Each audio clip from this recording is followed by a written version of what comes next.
রাধে রাধে। জয় নিতাই গৌর হরিবল। জয় শ্রীকৃষ্ণ। বাঞ্ছা কল্পতরুভর্চ কৃপা সিন্ধু বচ পতিতানং পাবনভ্যো বৈষ্ণবেভ্যো নমো নমো। আমি সবাইকে আমার আন্তরিক শ্রদ্ধা, ভক্তি, স্নেহ, ভালোবাসা দান করে যথাপূর্বক আমি আমার কিছু ভগবত তত্ত্ব সম্বন্ধীয় কথা বলতে চাই। আমরা এই যে পুজো পার্বণ করি, ভগবত কথা কীর্তন করি, গান করি, নাচ করি, বিভিন্ন তীর্থ পর্যটন করি, এগুলোর পেছনে উদ্দেশ্যটা কি আছে? এগুলোর পেছনে আমাদের শাস্ত্রীয় সিদ্ধান্ত হিসেবে 4টে শব্দ রয়েছে এখানে: ধর্ম, অর্থ, কাম, মোক্ষ। তো ধর্মই বা কাকে বলা হয়, অর্থ কি, কাম কি, আর মোক্ষ কি, এগুলো আমাদের অবশ্যই জানার প্রয়োজন আছে। ধর্ম, অর্থ, কাম, মোক্ষের জন্য যত লড়ালড়ি, দেবত্ব, বীরত্ব, যা কিছু, অসুরত্ব, যা কিছু, এই চতুর্বর্গের জন্য। তো এই চতুর্বর্গের ওপরে আমার শ্রীকৃষ্ণ মধুসূদনের বসবাস। অর্থাৎ এই চতুর্বর্গ নিয়েই যারা দৌড়াদৌড়ি করছে, পূজা পাঠ করছে, মঠ মন্দির তৈরি করছে, প্রণামী বক্স বড় বড় বানাচ্ছে, তো এইখানে আমার শ্রীকৃষ্ণ মধুসূদন ওই 4 দেওয়ালের গণ্ডির মধ্যে আর এই মন মানসিকতার মধ্যে কতটুকুভাবে উনি থাকেন জানি না। আর ওনার সম্বন্ধ তত্ত্ব যারা এ পর্যন্ত যা কিছু আলোচনা করেছে বা আলোচনা হচ্ছে, তো এখানে আমি ভক্ত কবিরের একটা কথা বলবো: হরি অনন্ত, হরি কথা অনন্ত। তার সম্বন্ধে আমি একটা ক্ষুদ্র জীব, মানে আমার যে কোনো মুহূর্তে মৃত্যু হতে পারে। যত মানুষ আছে তাদেরই এই একই পর্যায় সারণী, যে কোনো মুহূর্তে মৃত্যু হতে পারে। মৃত্যুকে যে জয় করতে পারে না, মরার পরে হয়তো লোকের মুখে, ইতিহাসে সে এমন কিছু ঘটনা করে যায়, সেইভাবে জীবিত থাকে, কিন্তু শরীরের পতন অবশ্যম্ভাবী সবার, সবাইকেই একদিন মৃত্যু মুখে চলে যেতে হয়। তো এগুলো তো সবাই জানে, এগুলো আমার আলোচনার বিষয়বস্তু না। আজকে যেটা নিয়ে এই যে এত লড়ালড়ি, কাটাকাটি, মারামারি, এগুলো সেই চতুর্বর্গ নিয়ে। এই চতুর্বর্গের মধ্যে দেবত্ব আসছে, মনুষ্যত্ব আসছে, অসুরত্ব আসছে, দানবত্ব আসছে, রাক্ষসত্ব আসছে, এগুলো হচ্ছে সমস্ত কিছু, মানে পাওয়ার, যত রকমের এই নিয়ে লড়ালড়ি চলছে। তো এই আমার গোবিন্দ কিন্তু এইগুলোর বাইরে। তাই কৃষ্ণ ভক্ত যারা এই পর্যন্ত হয়েছে, যারা সেজেছে তাদের কথা আলাদা, যারা বাস্তবিক হয়েছে, ন্যাচারালি হয়েছে, অর্থাৎ প্রকৃতি তাকে সাধু বানিয়েই তার প্রকৃতি পৃথিবীতে নিয়ে এসেছে, যেটা ভগবান ওপর থেকেই যাকে বানিয়ে পাঠিয়েছে, সে কখনো কিন্তু এইগুলোর মধ্যে আসবে না। সে কোনগুলোর মধ্যে থাকবে, কোন, তার জন্য এই শ্লোকটাই রয়েছে যে তরু হতে যেবা হয় সহিষ্ণু, তৃণ হতে দীনতার, সেই সে বৈষ্ণব জয় গৌরব, ভাবে না সে কবু বড়। তো এইগুলো, সে জয়, যশ, প্রতিষ্ঠা, শুকরি বিষ্ঠা তার কাছে বাস্তবিক।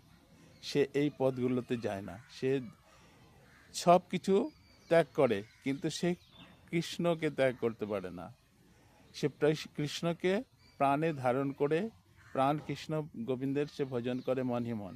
তাই এখানে 3টে শ্লোক রয়েছে: উত্তম ব্রহ্ম সদ্ভাবনা, জপস্তুতি শ্যাদোধামা, মূর্তি পূজা ধামা। এই যে মূর্তি পূজার ব্যাপারটা হচ্ছে প্রাথমিক স্টেজ।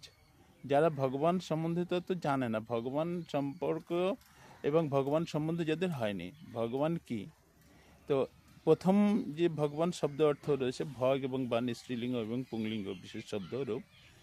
তো এই যে ভগবান আমাদের বর্তমান পৃথিবীতে সাক্ষাৎ রূপে আমরা যাদের মাধ্যম দিয়ে পৃথিবীতে আসছি, আমাদের রূপ রস যা কিছু যাদের মাধ্যম দিয়ে হচ্ছে সেটা হচ্ছে মাতা পিতা। আর এই মাতা পিতা যখন চলে যাচ্ছেন আমাদেরকে ছেড়ে, অর্থাৎ শরীর বিনাশ হয়ে যাচ্ছে, সেই মাতা পিতা পরলোকে গমন করছেন কি স্বর্গলোকে গমন করছেন, যেমন কথা বলা হয় প্রচলিত। তো সেই মাতা পিতা কিন্তু শরীর ছেড়ে চলে গেলেও আমাদেরকে তাদের শরীর দিয়ে গেছে, তারা আমাদেরকে তাদের আত্মার অংশ আত্মা দিয়ে গেছেন, তাদের মনের অংশ মন দিয়ে গেছেন। তো এইবার এই মাতা পিতা আজকে মৃত্যু লোকে যখন চলে যাচ্ছেন, তখন আমাদের কিছু কার্য হচ্ছে এখানে শ্রদ্ধা মাধ্যম দিয়ে, যেটা সেটাকে শ্রাদ্ধ বলা হয়। তো সেই শ্রদ্ধার মাধ্যম দিয়ে আমরা যে ভূমিকাটা করছি, সামাজিক ক্রিয়াকলাপটা করছি, হয়তো দান করছি, খাওয়াচ্ছি লোককে, মাথা মুন্ডন করছি, গয়া কাশী মথুরা বৃন্দাবন শ্রীক্ষেত্র প্রায় হরিদ্বার গঙ্গা যমুনা সিন্ধু নর্মদে কাবেরী করছি। এইগুলো করলে এখানে বলা রয়েছে যে গয়াতে গয়াসুর ছিল, এরকম একটা তাপস্বী ছিল, ও বিশাল বড়, সে এরকম কিছু ভূমিকা করেছে যে তার ওখানে গিয়ে পিণ্ড দান করলে নাকি সে আত্মার মুক্তি ঘটে। এটা কি এত সম্ভব? এইটা আমার কতটুকু এখানে বিশ্বাস আছে, বা বাকি যারা আমাদের মানুষ এ পর্যন্ত আমরা এগুলোই করে আসছি, কিন্তু এখানে কথাটা বলা হচ্ছে যে যেমন কর্ম করবে সে সেরকম ফল লাভ করবে। শাস্ত্রীয় সিদ্ধান্ত, চরম সিদ্ধান্ত এগুলো কর্মফল। তো যে যেরকম কর্ম করবে এবং মৃত্যুর সময়ে যে যেরকম মানসিকতার মধ্যে দিয়ে সে মৃত্যুবরণ করবে, তার পরবর্তীতে জন্ম সেই রকম হবে। এই সমস্ত কথা গরুর পুরাণ, ভাগবত পুরাণ, ব্রহ্মবৈবর্ত পুরাণ বিভিন্ন জায়গাতে লেখা রয়েছে। তো এইখানে বলছে যে আত্মা সম্বন্ধে ভগবানের সঙ্গে যে কথোপকথন হচ্ছে, নয়নং সিন্ধন্তি শস্ত্রাণী নয়নং দহতি পাবক নয় চৈনং ক্লেদান্তি শ্বশুরাতে মারত। আত্মাকে তো কেউ ছুতে পারে না, কাটতে পারে না, ধরতে পারে না, কিছু করতে পারে না।